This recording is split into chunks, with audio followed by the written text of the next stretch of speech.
Welcome to Inside North Dakota Politics with Nicholas Kwolek, Josh Meny, and political correspondent Maddie Beer Temple. Good Sunday morning, and thanks for joining us. I'm Josh Meny. I'm Maddie Beer Temple. I'm Nicholas Kwolek. We're back after taking Easter weekend off with just a few more weeks left in this legislative session. And let's get right to it with a vote regarding what's been a divisive issue long before the session started. And for that, we toss it over to you, Maddie. Thanks, Josh. North Dakota's Senate voted to prevent statewide mask mandates from ever happening again. However, in order to become law, House Bill 1323 needs to be signed by the very person whose power it restricts, the governor. Mask mandates no more. That's the stance of a majority of North Dakota lawmakers. And as horrible as it is, Mr. President, this disease that we have, this China virus, has been used as a political weapon and continues to be used as a political weapon. The Senate voted 30-17 to prohibit statewide mask mandates after an amendment was passed to still allow for cities, counties, school boards, and businesses to make their own decisions. Compromise, Mr. President. It's a necessary tool. The Chambers Gallery was filled today with a crowd supporting the bill who cheered after senators spoke in favor of it. Many arguments centered on personal freedom. And I believe good people, when they're educated and informed, will make good decisions. I guess when I came to this nation and took an oath to this Constitution, I knew that liberty always trumps safety. But others were concerned that taking the mandate option off the table could put the state in a risky spot if an even deadlier virus were to come about. But I think in our society, sometimes we forget that we should care for others. The legislation comes in light of the state health officer's mandate from November through January meant to slow the spread of COVID-19. Bismarck-Burley Public Health Director Renee Mock says that mandate helped. We really did see a decrease in overall active cases. Hospitalizations were reduced, our deaths were reduced per month, and it really showed to have an impact when everyone was participating. The bill, which was amended on the floor, will head back to the House and after that to Governor Doug Burgum's desk for a signature or veto. Even if the governor vetoes it, the legislature could still override that veto with a 2/3 vote. The governor's office says he generally does not comment on pending legislation. A few days before that vote, about 100 people turned out to the Capitol protesting mask mandates. The group held signs supporting House Bill 1323, which would prevent state or local government from requiring people to wear masks in public. This comes in the aftermath of the state health officer's mask mandate that lasted from mid-November last year to this January. Health Freedom North Dakota Representative Tara Dukehart says she hopes the protest encourages senators to vote for the bill. We are in full support of House Bill 1323 as it is written. We want to really protect our kids in schools. We believe that health is a right and a responsibility for individuals to make medical decisions for what's best for them as an individual. And with that, Josh and Nicholas, back to you. Maddie, thank you very much. Several bills related to strengthening self-defense laws in the state have made their way through the legislature this session. One could make North Dakota a stand-your-ground state and allow for use of deadly force when not at home or work. North Dakota lawmakers passed a bill eliminating the state's duty to retreat requirement in House Bill 1498 before using deadly force in certain circumstances. The bill would also do away with the requirement to first ask a person to get off your property before using force. If signed into law, it would expand the state's castle doctrine, which allows the use of deadly force in self-defense when a person is faced with a life-threatening situation. Supporters of the bill say strengthening self-defense laws for law-abiding citizens will save lives and put North Dakota in line with more than 30 other states. A scenario to make this more clear would be a little mom with 2 or 3 little children walking to their vehicle in a grocery store parking lot. It is unreasonable to require her to even consider retreat in that situation. Current law gives the assailant a psychological advantage in these attacks. Those opposed say it could lead to more violence, with people feeling less restrained in their use of weapons.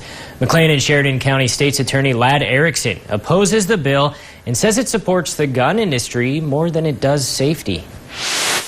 This isn't about improving self-defense laws. Okay. This is about marketing guns.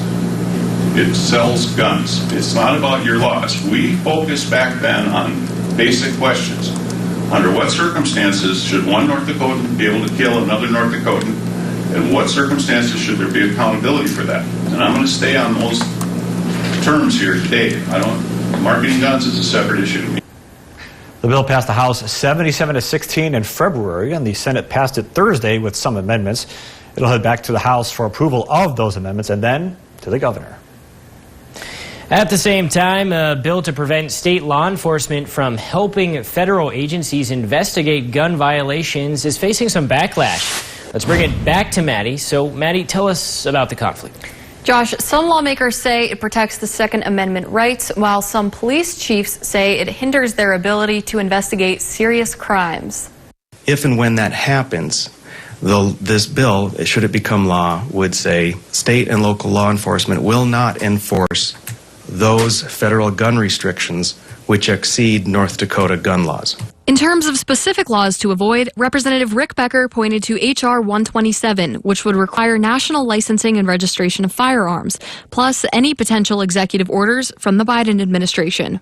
If we go into the territory that Congress and the president seems to want to go, I don't want to put law enforcement officers in the position, if you can imagine, going to someone's house, knocking on the door, and saying, hey, we have to arrest you because you didn't get the firearm insurance. But Casey Miller, the chief agent of the state's Criminal Investigation Bureau, says passing a bill as a preemptive measure ignores what it could do in the here and now, tie the hands of local law enforcement, and hinder investigations. This bill will effectively stop the working efforts of drug task forces when investigating these type of crimes that would potentially go federal if a firearm is involved. West Fargo Police Chief Dennis Otterness says federal collaboration allows for better resources to investigate larger scale crimes and ultimately improved public safety. This bill potentially could impact negatively the relationships that we have with our federal law enforcement partners.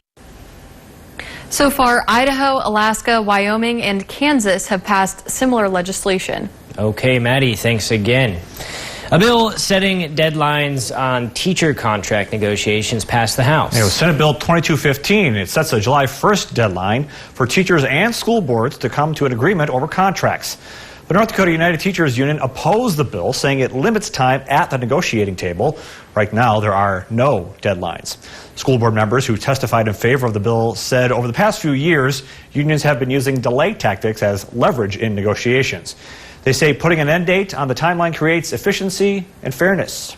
The process will allow school districts to offer contracts sooner and will provide school districts a better understanding of personnel needs and, more importantly, will have the time to adequately fill any vacancies. This process will create respect and trust for teachers and school boards. The bill will now head to the governor's desk for a signature or veto. In his first public signing of the session, Governor Burgum endorsed bipartisan legislation investing legacy fund money into infrastructure projects in the state. Yeah, it's one of three bills that legislative leadership sponsored to put use dollars from the state's oil and gas tax revenue fund. The bill takes roughly $1.4 billion to spend on flood control and road and bridge infrastructure, among other projects, with a preference for North Dakota-based investment firms. Governor Doug Burgum and lawmakers who sponsored the bill spoke last week about its importance in the state. We're in the business in North Dakota to reach our full potential as we've got to attract talent and capital to North Dakota. And this is a great step forward. I would challenge the legislators to not stop here with this bill. The bill passed both the House and Senate overwhelmingly, and it will take effect August 1st. Straight ahead on Inside North Dakota Politics, transparency in redistricting and population growth. I'll discuss that with House Majority Leader Chet Pollert. That's next. Your outdoor living space with AC2 pressure-treated lumber from Menards. Get the beautiful and natural look of wood with the added protection of AC2 treated lumber for your next outdoor project. Grown, sawn, and treated in the USA. This quality lumber is perfect for any projects left exposed to the elements. Nobody stocks more AC2 pressure-treated lumber than Menards. All 11% off. Save 11% on everything else. Now at Menards. Save big money at Menards. Attention! Have you or a loved one suffered from maculopathy, a serious retinal injury, after taking the prescription drug Almiron for interstitial cystitis or bladder pain syndrome? In 2018, a researcher at the Emory School of Medicine linked Almiron, a prescription drug that treats interstitial cystitis or bladder pain syndrome, to maculopathy, which is sight-threatening and can cause an abrupt change of vision. Call Almiron Justice for a free legal consultation. Please call 800-395-4240. Buying your first home is the start of realizing bigger dreams with your family. That's why it's important to protect everything you love with American Family Insurance. Wait, what's that? It's their dream car. Oh, nice. Yeah. It's actually my dream car. And my little dream tire swing with some dream trees. There'd be a nice dream garden right here too. Protect your dream home with American Family Insurance. Insure carefully, dream fearlessly. Your weather matters, and we've got you covered. Get a personal forecast you can count on. Just ask. Hey, Tom! How's the weather? Record a video with your name and where you're from, and I'll give you a personal forecast on KX News. It's that easy. Just send in your video via Facebook or email and say, Hey, Tom! How's the weather? Hey Tom, how's the weather? Sponsored by Mayer Electric, Technologies and Appliance Repair. Welcome back to Inside North Dakota Politics on KX.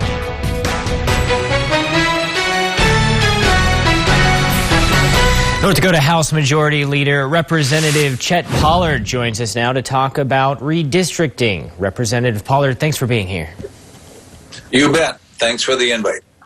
Representative Pollard, redistricting occurs every 10 years after a new census is released. The census to be released late September. How much growth in the state's population should we expect, and what does that mean for redistricting? You know, I think what it means for us, main thing is we will be adding a couple of urban districts. And so if we stay at the current 47, that would mean the urban districts would have 2, and the rural districts would lose 2 of those voices. So of course, one of the discussions would be, do we add districts to that to keep the rural count going? So, but our population, which is good news, is growing, has been growing, and that's always good news. So it's a challenge for us as far as the legislature between urban and rural. Okay, and you just mentioned raising the districts from 47 to 49. What's your take on that? You know, what I'm being told by the folks that have done this, you know, in the previous 10 years before is, and when they look at the numbers, that they say it adds like 600 to 1,000 to a district. So if we add 2 districts, it really doesn't change. We would still need two urban districts going. So adding to 49 doesn't, but we'll still have the discussion. For me, as far as myself, I'm not in favor of going to 51. You know, we can have a discussion of 49, but those are just some of the details that will happen when the committee starts meeting. Now, the legislature has been working to make the redistricting process more transparent by allowing the public to see redistricting drafts online once ready for lawmakers, but still contains the open records exemption, which means withholding preliminary versions of the draft plans. What's the goal of this? You know, whenever the meetings start, those meetings are open to the public. All the information is open. I have no problem with that whatsoever. But and I said that to both the House and the Senate political subs at different times, that if I myself want to look what's going on in District 12, which is most of the town of Jamestown, District 14, which is west of District 29, how it affects 29, which is Foster County, Stutsman County, Lamore County. I think to ask those questions is just fine to me get an idea of what that does. I'm not asking for the whole thing of the state, just to get an idea. But once the committee starts to meet, that information has to be transparent No ifs, ands, or buts about that. Now, if I'm correct, and I haven't seen the exact language yet, but I know that the Senate added some language to it. I actually have a meeting with my chairman and the vice chairman of the political subcommittee just to talk myself and them two, Representative Doctor and Representative Pyle, just to talk about the Senate changes. So. Now, a source in the Senate told me that there will be about 6 to 8 listening sessions all across the state. How important is this for legislators to get out there and hear what residents have to say about basically drafting new district lines? You know, we did the same thing when I chaired the interim committee on legacy earnings. We went to Fargo and we went to Watford City. Redistricting is a total different animal. So the more cities and the more we go out around the state, I think that's just vitally important to have the process more open, see what it means to those districts where they're visiting and the surrounding districts. So I think that's a good idea. Now, we're being told that hopefully we'll get some preliminary money, preliminary figures the latter part of July. And so once they can do that, then the committee can start doing its work, preliminary work, finding out, drafts, what's going to happen, how the maps look now. Because the central part of the state, of course, is losing population. The western part of the state has gained population. The area around Fargo, they've gained population. So to go around the state, I think that's vitally important. All right, Representative Chet Pollard, thank you very much for being here today. You bet. Thanks for the invite, and good to talk with you. All right, stick with us. There's more on Inside North Dakota Politics. Finding a home isn't something that happens overnight, and it's not something you want to do alone. Having someone every step of the way, with the knowledge and a friendly handshake, is why we picked Century 21 Action Realtors. They found us more than just a house. They found us the view that we dreamed of. They found us the space that we needed. They found us a place we're proud to call home. Thank you, Century 21 Action Realtors. Every 3 days, someone in North Dakota dies by suicide. And the power of one phone call can make a difference. Your life matters. You have a purpose. First Link can help you find support in your area. Reach out. You don't have to struggle alone. This isn't the end of your story. Let's find hope together. Call First Link 211 or 1-800-273-TALK. If something happened to you, what would happen to them? Their home, their education, their future. You need life insurance, and chances are SelectQuote can help you get it for less than $1 a day. SelectQuote found Jacob 40, a $500,000 policy for only $19 a month. And SelectQuote found his wife Wendy, a $500,000 policy for only $17 a month. Our secret? At SelectQuote, we aggressively comparison shop highly rated companies to find you the company with the best rates. We found Gary, 35, a $1 million policy for only $22 a month. Why pay more? Give your family the security they need at a price you can afford. Call 1-800-592-1010 or go to SelectQuote.com now and get the insurance your family needs. At a price you can afford. SelectQuote. We shop, you save. Welcome back to Inside North Dakota Politics on KX.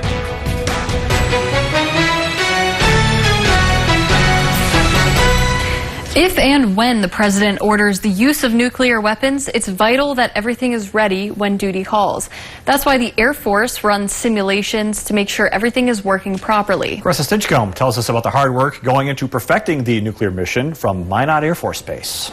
I like to tell people that every day a nuclear weapon is used as a deterrent to prevent our enemies from inflicting harm on us. The 91st Missile Wing is just one of the many organizations who are a part of the Simulated Electronic Launch Missile. Attention all stations. We are holding at item Echo 603 for final verifications from maintenance teams to proceed.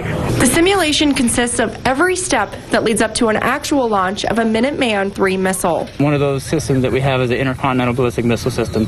And so we have that here in Minot, and we maintain all sites to ensure that that capability exists, just in case the Chairman of Joint Chiefs of Staff, the President of the United States, gives the order to ensure we have that strategic deterrent. As you may expect, there's a lot of planning and preparing that goes into something like this. Months and months of planning for a 10-second celebration, and then it's, hey, let's get back to work.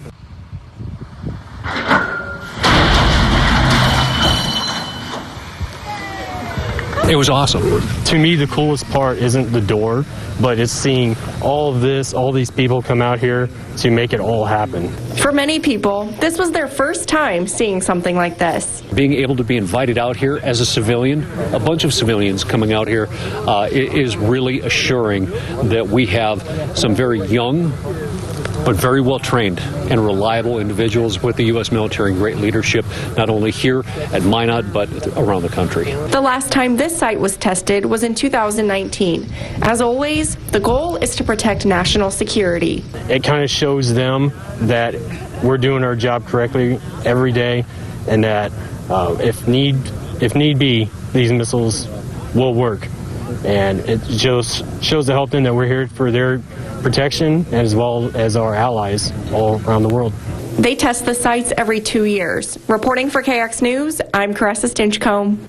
And more missile sites across the country are also being tested. When we return, the latest observance one step away from going on North Dakota calendars. And why our state's lone representative addressed both the House and Senate. Why not save thousands on hot tubs and swim spas Friday, Saturday, and Sunday at the North Dakota State Fairgrounds. 5 major brands, payments as low as $79 a month. The Hot Tub Swim Spa Expo this weekend, North Dakota State Fairgrounds. Call 1-800-SPA-SALE, NorthDakotaSpaSale.com. Welcome back to Studio 701. There are a lot of talented people living right here in North Dakota. Whether it's home, work, or play, life in the 701 is really all about how you live it. Watch Studio 701, weekday mornings at 9. Sometimes you feel like a nut, sometimes you don't. Almond Joy's got nuts and something even way better than that. Yes, Almond Joy is made with almonds and joy.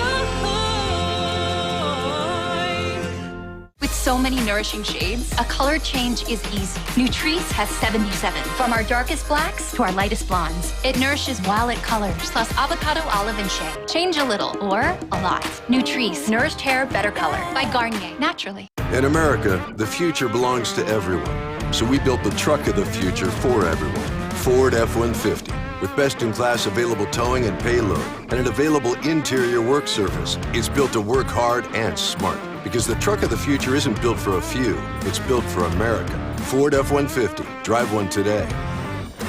Now, get $3,000 in total savings on a 2021 F-150. Only at your Northland Ford dealers.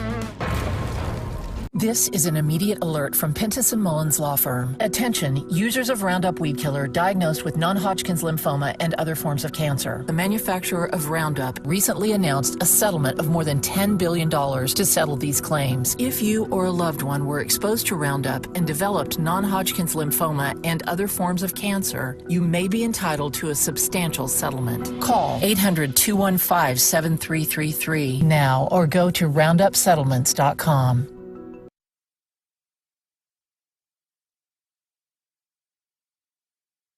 Welcome back to Inside North Dakota Politics on KX.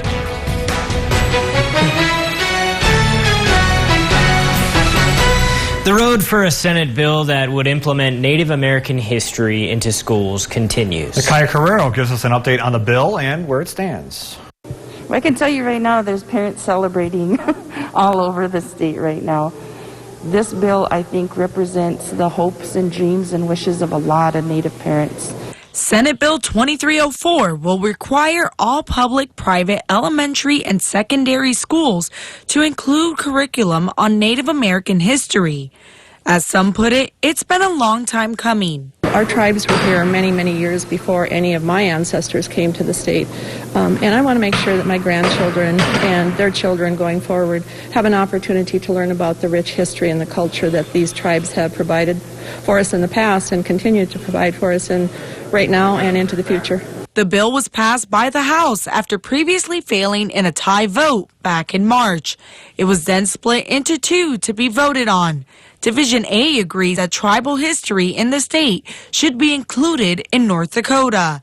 Division B would make it a requirement in high school to graduate.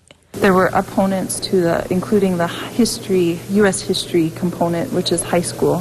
And so in an effort, I think, to not kill the bill completely because they didn't agree with one section of the bill, they split it into two. Native American students are the highest minority population in North Dakota, with over 10%.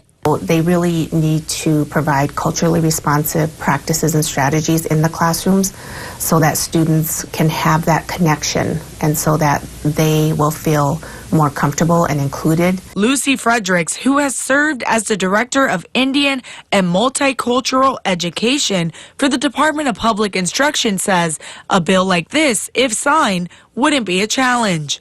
Over the years, the department has created resources like the North Dakota Native American Essential Understandings to help educators. Really just help them feel more comfortable in providing instruction in, Native American culture and history. If passed and signed, students would see the change as early as next year. Reporting for KX News in Bismarck, I'm Nikaya Carrero. Pending the governor's signature, this June, North Dakota will officially recognize Juneteenth as a state holiday. Yeah, the state house voted 70-22 to commemorate the June 19th, 1865 emancipation of slaves in the U.S. This comes after the Senate approved the bill by a vote of 44-3. It wouldn't be a legal holiday, meaning government offices would still be open. Community advocate Ernest Usher organized last June's celebration in Minot, and he says the vote is a step forward for the state. Up until that vote, North Dakota was one of just 3 other states in the country that did not declare the day as a holiday or observance. And Congressman Kelly Armstrong stopped in Bismarck last week and addressed the North Dakota House and Senate. The Republican representative commended the state's energy industry and was critical of Democratic efforts in Washington to do away with fossil fuels. Armstrong also emphasized the importance of having a citizen legislature able to respond to constituent issues, saying it's far more difficult to do so in D.C. Well, that'll do it for us. Join us next week as we continue to bring you the latest from the 67th legislative session and everything inside North Dakota politics. Until then, have a great week.